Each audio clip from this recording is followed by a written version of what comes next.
છે। જો તેઓ વિજ્ઞાન અને ટેકનોલોજીને સમજશે તો તેઓ પણ ભવિષ્યમાં આગળ પ્રગતિ કરી શકશે। તો ચાલો આપણે સૌ આપણા દેશને આગળ વધારીએ અને વધુ સારું બનાવીએ। ખૂબ જ બધી તાળીઓથી વધાવીશું।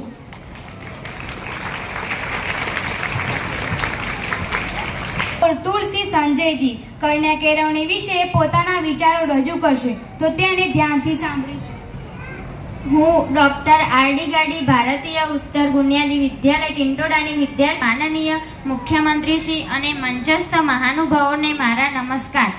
આજે હું દીકરી વાલનો દરિયો જે ઘરનો ઉજાસ છે તેના વિશે કહેવા માંગુ છું।